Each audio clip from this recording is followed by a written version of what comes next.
샬롬, 유 선생의 구속사 천국열차, 유도순 목사님의 신구약 성경 파노라마를 낭독하는 시간입니다. 지금은 다니엘 파노라마 7장 1절에서 14절까지입니다. 열왕의 때 세우실 메시아 왕국의 비전. 요절은 14절. 그에게 권세와 영광과 나라를 주고 모든 백성과 나라들과 각 방언하는 자로 그를 섬기게 하였으니 그 권세는 영원한 권세라. 옮기지 아니할 것이요 그 나라는 패하지 아니할 것이니라. 7장의 내용은 다니엘에게 보여주신 이상 1절에서 14절까지와 그에 대한 해설로 15절에서 28절 되어 있습니다. 이는 2장에서 느부갓네살 왕에게 꿈으로 보여주신 이상과 상응합니다. 그런데 이는 무의미한 반복이 아니라 7장에는 진전된 계시가 있습니다. 그것은 메시아 왕국의 비전입니다. 이 점을 2장에서는 이 열왕의 때 하늘의 하나님이 한 나라를 세우시리니 하고 2장 44절 말씀했고, 본장은 그에게 권세와 영광과 나라를 주고 하십니다. 14절 상반절. 7장에는 메시아 왕국을 가리키는 말이 6번이나 등장합니다. 14절, 14절, 18절, 22절, 27절, 27절. 그리고 이 메시아 왕국이 다니엘서를 통해서 말씀하시려는 중심 주제이기도 합니다.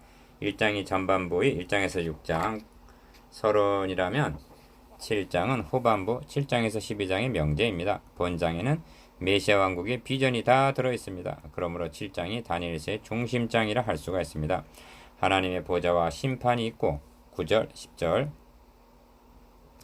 구름 타고 오는 인자와 나라를 얻는 성도가 있습니다. 13절, 22절 그런가 하면 대적하는 큰 짐승 넷과 작은 뿔이 있습니다. 3절, 8절 지극히 높으신 자의 성도들이 나라를 얻으리니 그 누림이 영원하고 영원하고 영원하리라 합니다. 18절 그러면 무엇이 더 남았단 말인가? 8장에서 12장까지는 이를 확대해서 보여주는 상론입니다. 그러므로 7장을 잘 파악을 해야만 길을 잃고 헤매지 않게 됩니다. 첫째 문단 1절에서 14절을 세 단원으로 나누어 상고하겠습니다. 첫째 단원 1절에서 8절 하나님의 나라를 대적하는 열방, 둘째 단원 9절에서 12절 하나님의 심판, 셋째 단원 13절에서 14절 영원한 메시아 왕국, 첫째 단원 1절에서 8절 하나님의 나라를 대적하는 열방, 큰 짐승 넷이 바다에서 나왔는데 그 모양이 각각 다르니 3절 1. 첫째 단원은 하나님의 나라를 대적할 열방에 대한 이상입니다. 바벨론 왕 벨사살 원년에 다니엘이 그 침상에서 꿈을 꾸며 뇌 속으로 이상을 받고 그 꿈을 기록하며 그 일의 대략을 진술하니라. 다니엘이 진술하여 가로되 내가 밤에 이상을 보았는데 하늘에 네 바람이 큰 바다로 몰려 불더니 합니다. 1절에서 2절 하늘의 네 바람은 묵시에 자주 등장하는 것으로 계시록 7장 1절, 스가랴 2장 6절 큰 바다로 몰려 불더니 하는 것은 바다로부터 나타날 이상을 보여주기 위한 전주로 작용합니다. 2. 큰 짐승 넷이 바다에서 나왔는데 그 모양이 각각 다르니 합니다. 3절 이에 대한 해설이 둘째 문단에 나옵니다만 15절에서 28절 큰 짐승 넷은 금은 노 철로 된 2장의 신상과 상응하는 것으로 네 나라를 상징합니다.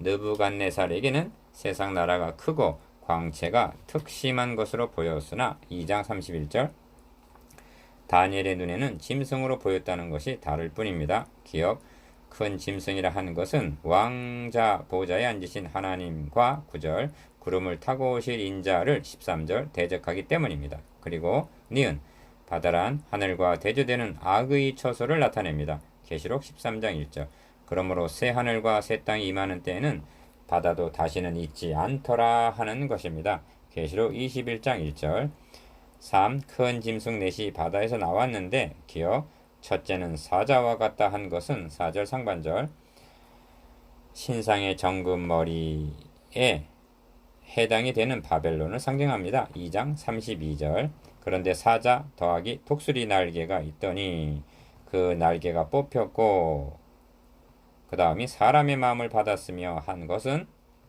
징벌 후에 겸비해진 사장의 반영으로 궁극적으로는 영원할 것 같았던 바벨론의 영광이 쇠퇴할 것을 나타냅니다. 니은 둘째는 곰과 같다 한 것은 5절 상반절 신상의 가슴과 팔은 은이요 한 2장 32절의 메대와 바사를 상징합니다. 이 사이에 새 갈비뼈가 물렸다 한 것은 많은 고기를 먹으라 한 것으로 보아 5절 하반절 정복한 나라들을 나타내는 묘사로 여겨집니다. 디귿. 셋째는 표범과 같다 한 것은 6절 상반절 신상의 배와 넓적다리는 노시오한 2장 32절의 헬라를 가리킵니다. 등에는 새 날개가 넷이 있고 한 것은 빠른 표범 더하기 새 날개 넷 합이 파죽시대의 정복을 나타낸다 하겠습니다. 리을. 그 다음에 본 넷째 짐승은 무섭고 놀라우며 또 극히 강하며 또 큰 철이가 있다는 것은 7절 상반절 신상의 그 종아리는 철이요 한 2장 33절의 로마를 상징합니다. 그 특성을 먹고 부서뜨리고 그 나머지는 발로 밟았으며 이 짐승은 전의 모든 짐승과 다르고 또 10뿔이 있다 하고 말씀합니다. 7절 하반절 이 10뿔은 10발가락과 상응한 열방의 시대를 상징하는 것으로 여겨집니다. 니은 내가 그 뿔을 유심히 보는 중 다른 작은 뿔이 그 사이에서 나더니 먼저 뿔 중에 셋이 그 앞에 뿌리까지 뽑혔으며 이 작은 뿔에는 사람의 눈 같은 눈이 있고 또 입이 있어 큰 말을 하였느니라 합니다. 8절 이는 넷째 짐승에 대한 설명입니다. 먼저 주목해야 할 점은 신상의 이상, 짐승의 이상 모두가 강조점이 넷째에 맞춰져 있다는 점입니다. 왜냐하면 이 시기가 그리스도께서 탄생하시고 죽으시고 다시 사심으로 종말이 시작되는 로마 시대이기 때문입니다. 그리고 초점은 작은 뿔로 상징된 적그리스도로 모아집니다. 5. 묵시에는 뿔이 자주 등장하는데 뿔은 권세를 상징합니다. 그런데 짐승에게만 뿔이 있는 것이 아니라 우리를 위하여 구원의 뿔을 그 종 다윗의 집에 일으키셨으니 하고 누가복음 1장 69절 그리스도를 뿔이라 말씀합니다. 그러니까 그리스도의 뿔과 짐승의 뿔이 적그리스도 대결을 하게 되는 것입니다. 그리고 이제는 여러분에게도 뿔이 나게 하셨음을 확신하는데 거하시기를 바랍니다. 짐승의 뿔과 그리스도의 뿔의 대결. 1. 이를 요약을 하면 넷째 짐승에는 10뿔이 있고 뿔 사이에는 작은 뿔이 나와 새 뿔을 뽑아버린다는 것입니다. 7절에서 8절 초점이 네 짐승 중 넷째 짐승에 맞춰져 있다가 작은 뿔로 이동을 합니다. 그리고 다음 장에도 작은 뿔이 9절 등장하는데 이를 예표로 하여 7장의 작은 뿔을 설명해 주기 위해서입니다. 그렇다면 작은 뿔이 무엇에 대한 상징이기에 이처럼 부각시키고 있는가? 앞에서 말씀드린 대로 넷째 짐승 즉 로마가 발에 해당이 되는 마지막 때가 시작됨을 가리킨다면 이 10뿔은 10개의 발가락과 상통하는 열방을 가리키고 작은 뿔은 적그리스도를 상징하는 것입니다. 2. 그래서 앵글을 작은 뿔에 맞추는 것입니다. 2장의 신상과 7장의 짐승은 무의미한 반복이 아니라 강조점이 다릅니다.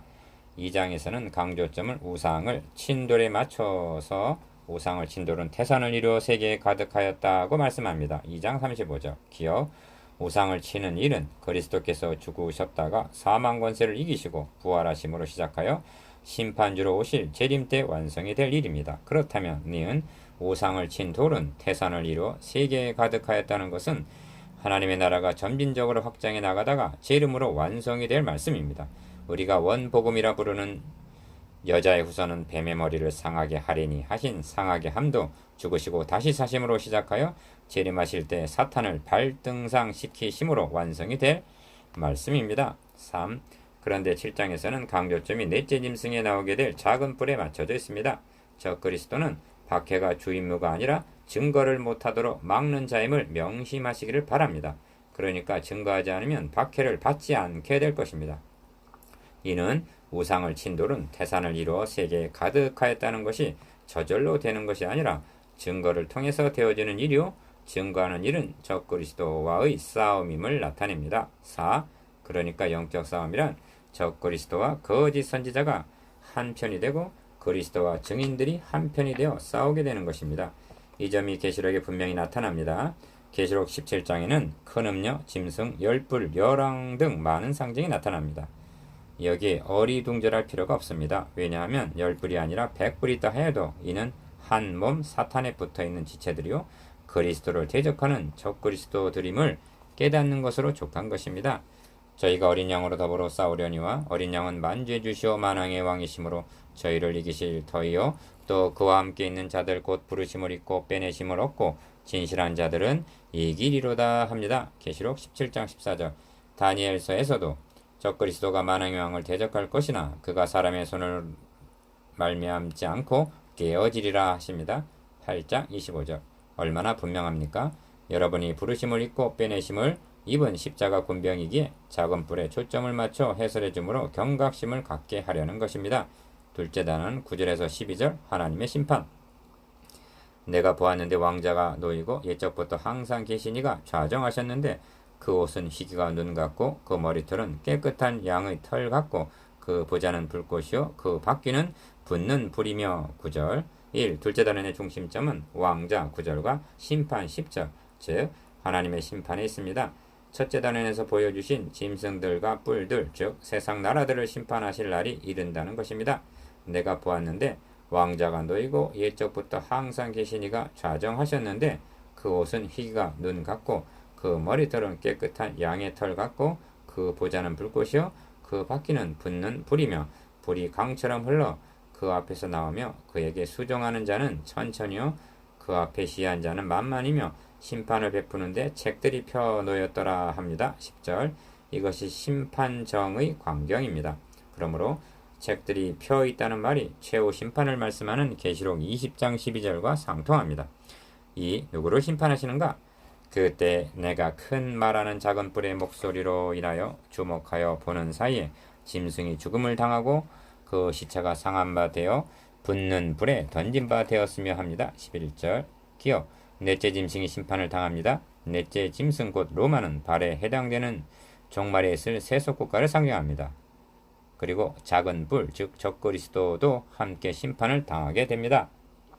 작은 뿔을 큰 말하는 자라 하는데 8절에서는 작은 뿔에게 눈이 있고 입이 있어 큰 말을 하는 자로 묘사되어 있습니다. 니은 눈은 간교한 지혜를, 입은 너가 해방하며 능욕한 것은 누구에게냐?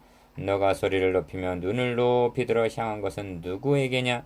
곧 이스라엘의 거룩한 자에게니라 하는 이사야 37장 23절 적그리스도 해방을 가리킵니다. 3. 짐승이 죽임을 당하고 그 시체가 상한 바 되어 붙는 불에 던진 바 되었다고 말씀하면서 그 남은 모든 짐승은 그 권세를 빼앗겼으나 그 생명은 보존되어 정한 시기가 이르기를 기다리게 되었더라 합니다. 12절. 넷째 짐승이 죽임을 당한다면 이래서 세 번째 짐승은 그보다 먼저 심판을 당한 것이 아닌가? 그래서 권세를 빼앗겼다고 말씀합니다. 그런데 그 생명은 보존되었다는 것은 나라는 망하였으나 민족은 남아있음을 뜻하는 것으로 볼 수가 있습니다. 성경은 옛날 이야기를 하고 있는 것이 아니라 넷째 짐승의 열불, 즉 열방의 때를 살아가고 있는 우리들의 이야기입니다. 이제도 작은 뿔, 즉 적그리스도가 있다는 것과 그러나 세속국가는 종말을 고하게 된다는 것입니다. 이런 일이 언제 일어나는가? 셋째 단원 13절에서 14절 영원한 메시아 왕국.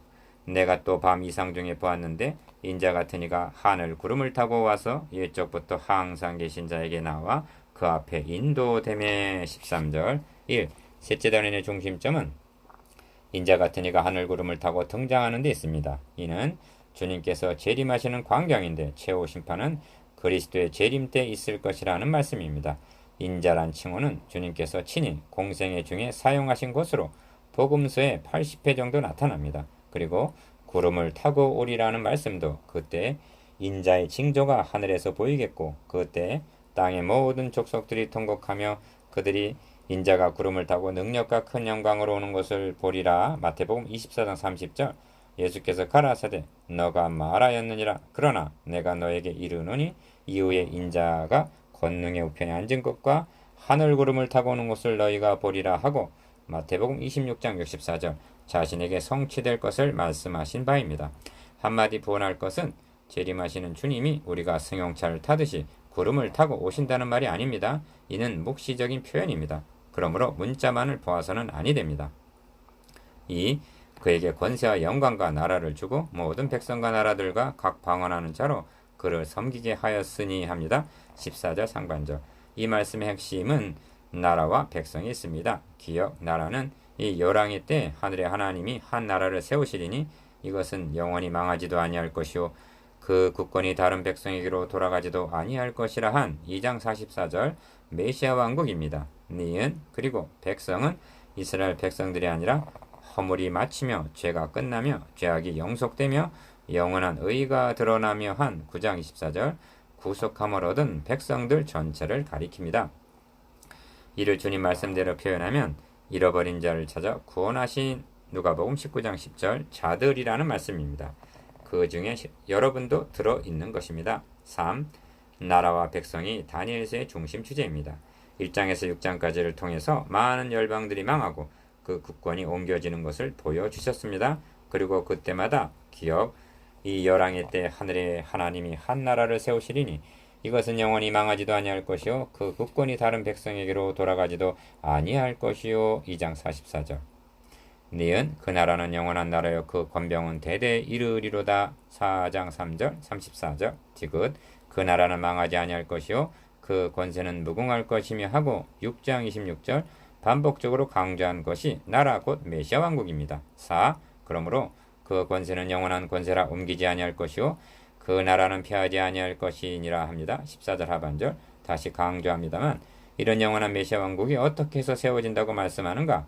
2장에서는 사람의 손으로 하지 아니하고 뜨인 돌이 신상의 철과 진흙의 발을 쳐서 부서뜨린 후에 7장에서는 짐승이 죽임을 당하고 그 시체가 상한 바 되어 붙는 불에 던진 바 된 후에 7장 11절 그리고 9장에서는 기름 부음을 받은 자가 끊어져 죽임을 당함 없어질 것이며 9장 26절 즉 허물이 마치며 죄가 끝나며 죄악이 영속되며 영원한 의가 드러남으로 9장 24절 가능하여진다는 것입니다. 5. 그런 후에 7장에 이르러서 내 짐승 열뿔 작은 뿔에게 왕좌에서 심판이 시행이 되고 인자가 구름을 타고 등장하면서 그에게 권세와 영광과 나라를 주고 모든 백성과 나라들과 각 방언하는 자로 그를 섬기게 하였으니 그 권세는 영원한 권세라 옮기지 아니할 것이요 그 나라는 피하지 아니할 것이니라 말씀하시는 것입니다. 14절. 그래도 계시가 부족합니까? 이것이 다니엘서를 통해서 보여주시려는 열왕의 때에 세우실 메시아 왕국에 대한 비전입니다. 6. 이제 묵상해 보겠습니다. 기억 신상의 금은 놋 철과 내 짐승에 대해서 니은 넷째 짐승과 작은 뿔에 초점을 맞추는 의미에 대해서 디귿 반복해서 말씀하는 영원한 메시아 왕국의 비전에 대해서